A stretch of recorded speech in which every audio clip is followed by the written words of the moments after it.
बिस्मिल्लाहिर्रहमानिर्रहीम। दोस्तों, आप देख रहे हैं FSC। अगर आपने मेरे चैनल को सब्सक्राइब नहीं किया तो प्लीज़ इसको सब्सक्राइब कीजिए और सबसे पहले वीडियोस देखने के लिए प्रेस द बेल आइकन। दोस्तों, पिछली वीडियो में मैंने आपको कुछ इंथाल्पी का इंट्रोडक्शन कराया था और उसकी दो एग्जाम्पल बताई थी। एक था इंथाल्पी ऑफ रिएक्शन और दूसरा था इंथाल्पी ऑफ फॉर्मेशन। अब उसके बाद कुछ हैं उसकी और एग्जाम्पल्स जो कि टाइप्स हैं जो कि मैं आपको भी बताता हूँ। अब शुरू करते हैं। पहला है जी इंथाल्पी ऑफ एटमाइजेशन। एटमाइजेशन से पता लग जाता है कि कोई एटम फॉर्म हो रहा है। Atomisation, standard enthalpy of atomisation. अब यहाँ से एटमाइजेशन से पता लगता है कि कोई एलिमेंट यहाँ पर बन रहा है। तो द स्टैंडर्ड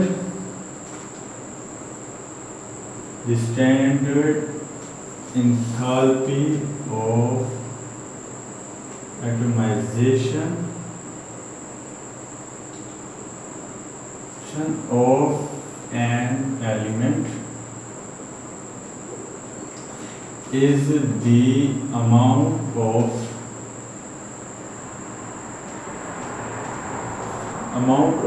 heat is। अब यहाँ पर जो लफ्ज़ है वो देखना है जो कि बहुत ज़रूरी है, वो observed। ठीक है, ये एक यहाँ पर मैं उसके बाद कहते हैं standard enthalpy of atomisation of an element is the amount of heat is observed. यहाँ पर जो है वो हीट हो रही है ऑब्जर्व। कब? जब when 1 mole of gaseous atom, कहते हैं जी formed from the element is called। अब इसको हम क्या कहते हैं? एंथैल्पी ऑफ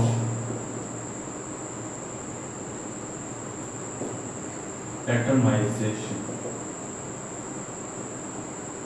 अब देखिए यहाँ पर वैसे तो बहुत सारे इंपॉर्टेंट वर्ड्स हैं, लेकिन जो कि हमारे यहाँ हम तो इसको अंडरलाइन करेंगे, दूसरा स्टैंडर्ड को करेंगे, ठीक है, तीसरा इसको करेंगे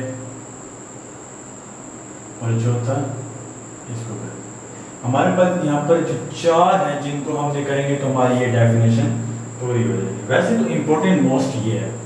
अब हम इसकी एक एग्जाम्पल की तरफ चलते हैं जिससे इंशाल्लाह मैं आपको समझा दूंगा।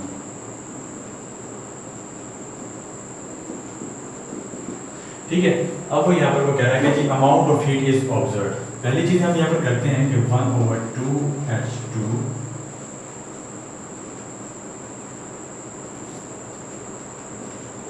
ठीक है।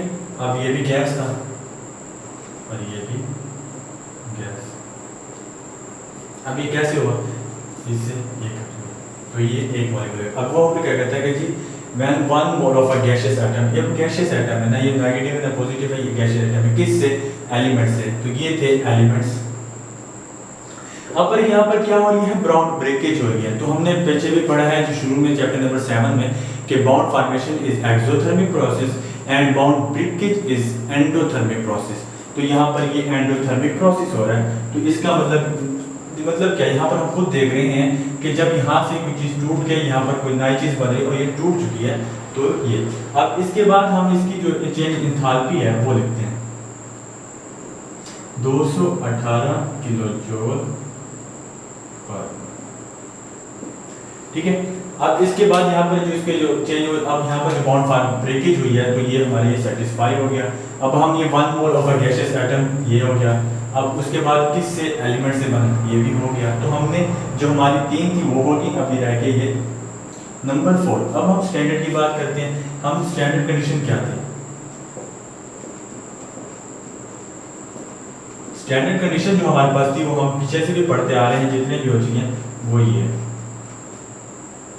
ये सेल्सियस है और ये केल्विन है। ठीक है, अब इसके बाद इसकी एक और चीज है कि वो क्या है? वो 1 एटमॉस्फेरिक प्रेशर। मतलब हमारे पास टेम्परेचर हो 25 डिग्री सेल्सियस और 1 एटमॉस्फेरिक प्रेशर हो हमारा। जब हम ये रिएक्शन कराएंगे तो इतने किलोजूल पर मोल होंगे। अब इसका यूनिट क्या है? वही किलोजूल पर मोल। अब ये डोनेटेड कैसे होता है?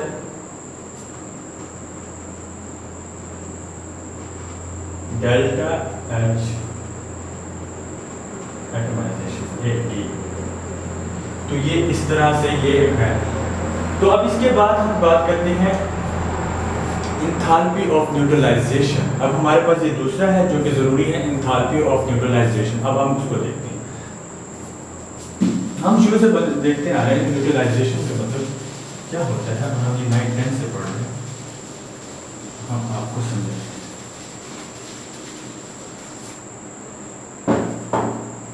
अब न्यूट्रलाइजेशन क्या होता है? न्यूट्रलाइजेशन का ये होता है कि जब स्ट्रॉन्ग एसिड जिसे हम H कहते हैं, हाइड्रोजन आयन कहते हैं, प्लस बेस जिसे हाइड्रो ऑक्साइड भी कहते हैं HOH, तो उसको जब ये एक दूसरे के साथ रिएक्ट करते हैं, सोडियम हाइड्रोक्साइड प्लस हाइड्रोक्लोरीन जब एक दूसरे के साथ रिएक्ट करते हैं तो NaCl जो कि सोडियम क्लोराइड जिसे हम नमक भी कहते हैं हमारी डेली रूटीन में, और H2O जिसे हम वाटर कहते हैं, तो ये बन जाता है। इसी को हम न्यूट्रलाइजेशन कहते हैं कि बनना। अब यहाँ पर आप इसकी डेफिनेशन को देखते हैं।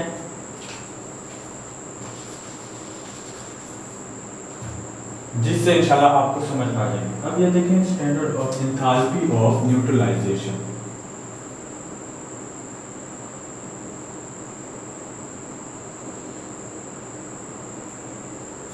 ठीक है, अब हम कहेंगे दिस स्टैंडर्ड। स्टैंडर्ड हमें हर किसी में कहना है क्योंकि हम स्टैंडर्ड कंडीशन पे एक्सपेरिमेंटल बेसिस पे हम इसकी बात कर रहे हैं, क्योंकि जो हमने वैल्यू निकाली वो एक्सपेरिमेंटल पे।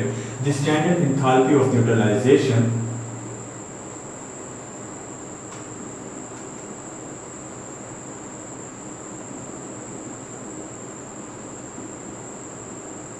ठीक है, the standard enthalpy of neutralisation is the amount of heat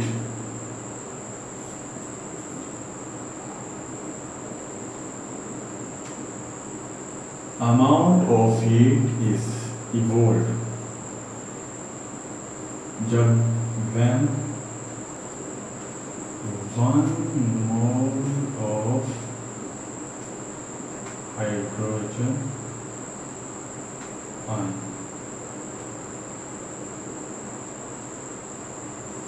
react with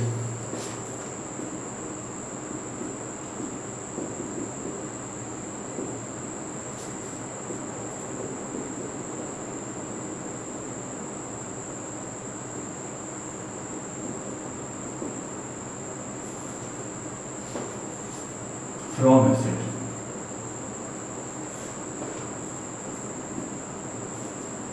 with one mole of hydroxide जिसे हम कहते हैं OH negative to give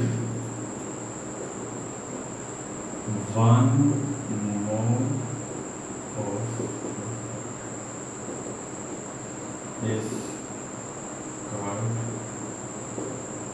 enthalpy of neutralisation.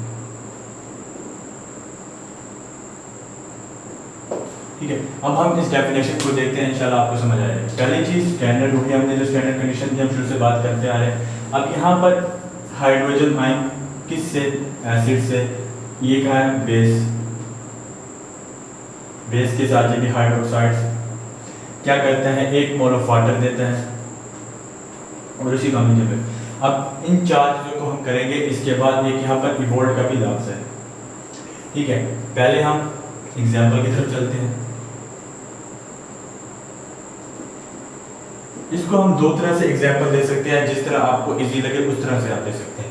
पहली ये कि जब सोडियम हाइड्रोक्साइड प्लस HCl मिलते हैं तो इससे जो बनता है वो ये NaCl, और ये रिवर्सिबल प्रोसेस है क्योंकि ये बॉन्ड फॉर्मेशन भी हो सकती है और बॉन्ड ब्रेकेज भी हो सकती है, और H2O।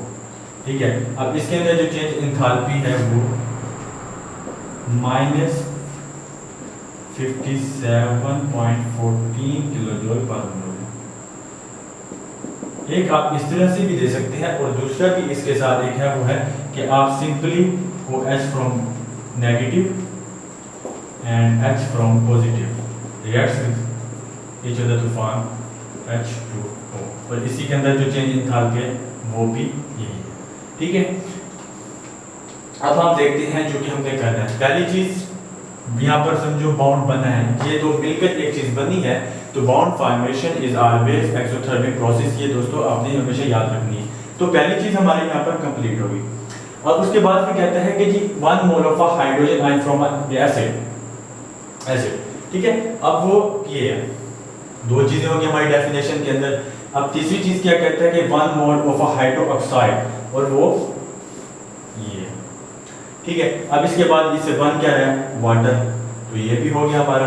अब इसके बाद रहता है हमारा ये भी कंप्लीट हो गया, हमने ये भी बता दिया, ये भी बता दिया, ये भी बता दिया, जो कि इसके अंदर इंपॉर्टेंट थे। अब इसके बाद हमारा मेन वही स्टैंडर्ड रह गया। स्टैंडर्ड कंडीशन में शुरू से आपको बता रहा हूँ 25 डिग्री सेल्सियस या 298 केल्विन एंड 1 एटमॉस्फेरिक प्रेशर, ठीक है। ये हमारे पास स्टैंडर्ड कंडीशन है।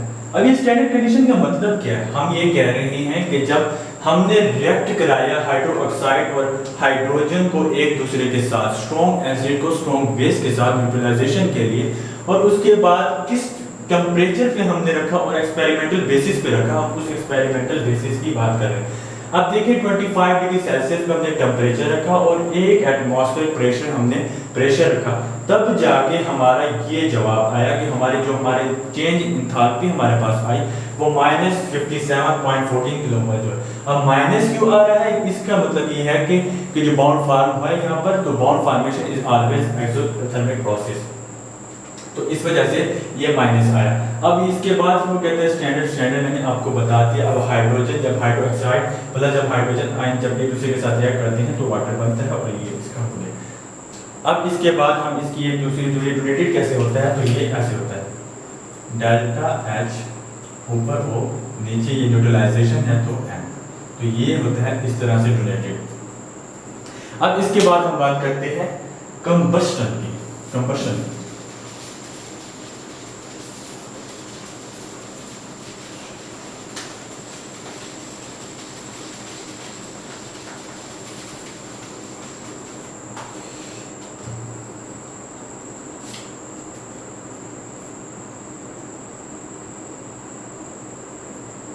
अब देखिए जहाँ पर कंबस्टेशन आ गया वहाँ का इसका मतलब यहाँ पर ये हुआ कि यहाँ पर कोई ना कोई चीज़ जल रही है, मतलब यहाँ पर कोई चीज़ जल रही है। तो हम इसकी डेफिनेशन को देखते हैं, इंशाल्लाह इसके बाद आपको समझ आएगी। वो कहते हैं कि जी standard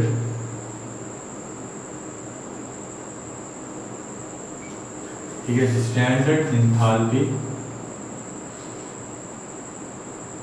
of combustion of the substance is the amount of heat is equal when 1 mole of substance is completely burned in the excess of oxygen under standard condition, ठीक है। वो कहता है कंबशन कहते हैं किसी चीज का जलना, बर्न होना, ठीक है। अब वो कहता है कि the standard enthalpy of a combustion of the substance is the amount of heat evolve होती है, क्यों, जब यहाँ पर कोई चीज जल रही है और ये सिस्टम से एनर्जी रिलीज हो रही है। कब, जब एक मोल of a substance completely burn हो जाता है बहुत ज़्यादा ऑक्सीजन में, एयर में, तो उसी को हम एंथैल्पी ऑफ कंबस्टन कहते हैं। अब इसकी हम एग्जांपल को देखते हैं। पहले हम इसे यूनाइटेड किस तरह करते हैं, डेल्टा H, ठीक है। अब हम इसकी एग्जांपल की तरफ आते हैं।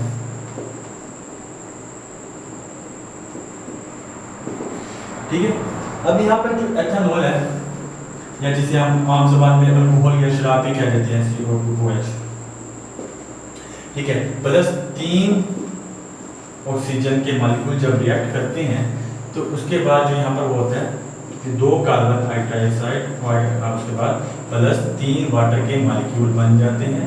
और इसमें जो चेंज इन एंथैल्पी है वो -1368 किलो जूल पर मोल होता है। ठीक है, अब हम डेफिनेशन को देखते हैं। वो कहता है कि the standard enthalpy for composition of the substance is the amount of heat is evolved when 1 mole of a substance is complete by the excess of oxygen. अब यहाँ पर हमने ऑक्सीजन की बात की थी, तो ये रहे हमारे ऑक्सीजन में, और यहाँ पर भी एक ऑक्सीजन आ गया, तो ये कम्प्लीटली बात जब सब्सटेंस होता है, यहाँ पर कोई चीज़ जल रही है और अमाउंट ऑफ हीट जो थी यहाँ पर इवोल्व हो रही थी, तो इसका मतलब था यहाँ पर बाउंड बन रहा है। देखें ना, जब ये और ये इन्होंने इसके साथ अपने में रिएक्ट किया तो ये प्रोडक्ट निकला, तो ये भी माइनस, उसके बाद ये भी बाउंड फॉर्मेशन हो रही है यहाँ पर, और यहाँ पर कोई चीज़ बर्न हो रही है ऑक्सीजन में, ये चीज़ इसमें बर्न होके तब जाके ये चीज़ बन रही है। और जो चेंज इन एंथैल्पी जो इनमें आ रही है वो -1368 किलो जूल पर मोल है। अब इसके बाद हम इसकी स्टैंडर्ड कंडीशन फिर से आगे वही हम जो शुरू से कर रहे हैं, 298 केल्विन एंड 1 एटमॉस्फेरिक प्रेशर। दोस्तों ये था एंथैल्पी ऑफ कंबशन। अब इसके बाद आती है एंथैल्पी ऑफ सॉल्यूशन। अब एंथैल्पी ऑफ सॉल्यूशन, तो एंथैल्पी तो हम पहले भी पढ़े हैं कि ये किसी सिस्टम का हीट कंटेंट होता है। अब इसके बाद अब सॉल्यूशन की बात आएगी, तो सॉल्यूशन इसका मतलब कि जब दो चीज़ें आपस में मिल रही हैं उसी को हम सॉल्यूशन कहते हैं। जो दो चीज़ें मिलके रिएक्टेंट मिलके एक प्रोडक्ट बनाते हैं वो सॉल्यूशन होता है। हल पजीरी को हम सॉल्यूशन कहते हैं। इसमें सोल्यूट और सॉल्वेंट होता है। सोल्यूट कहते हैं थोड़े को और सॉल्वेंट कहते हैं ज़्यादा को।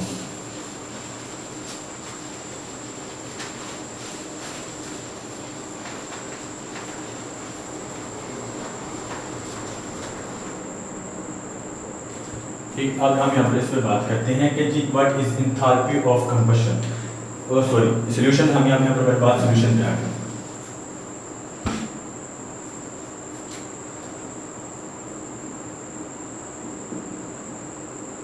यहाँ पर बात आ गई सॉल्यूशन मतलब हल पजीरी, हल। ठीक है, अब हम इसकी डेफिनेशन को शुरू करते हैं। तो वो कहता है कि this standard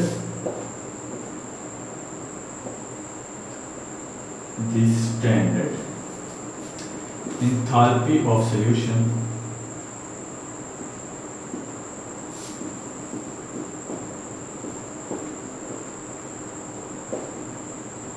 the standard enthalpy of solution of an element कह देते हैं, of an element ही कह देते हैं क्योंकि कंपाउंड कहते हैं, कुछ भी कहते हैं। the standard enthalpy of solution of an element is the amount of heat, जो अमाउंट ऑफ हीट होती है। अब यहाँ पर जो है वो इम्पोर्टेंट वर्ड्स है, यहाँ पर या तो इवोल्व होती है और या तो ऑब्जर्व होती है।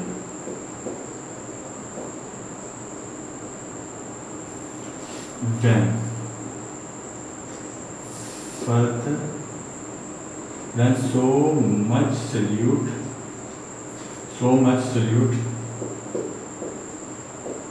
is dissolved in solvent, when solute is dissolved in so much solvent,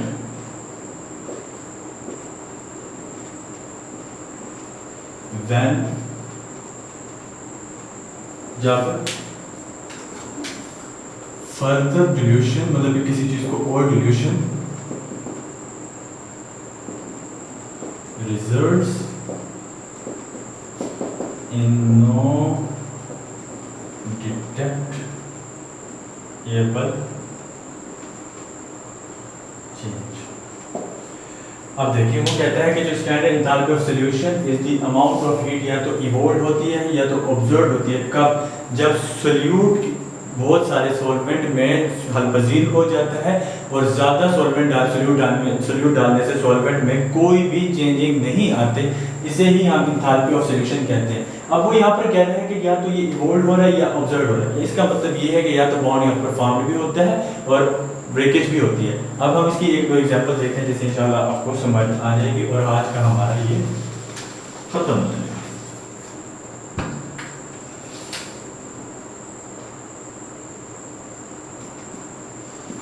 और जो हम जैसे कि जानते हैं कि जो वाटर है वो यूनिवर्सल सॉल्वेंट है, या हम कह सकते हैं कि वो उसी सबसे ज़्यादा जो दुनिया में सॉल्वेंट है वो वाटर ही है। तो हम जब अमोनियम क्लोराइड को वाटर के अंदर डिसॉल्व करेंगे तो कुछ यूं बनेगा, पॉजिटिव एंड Cl नेगेटिव। ठीक है, तो अब इसमें पहली चीज अब यहाँ पर क्या हुआ है,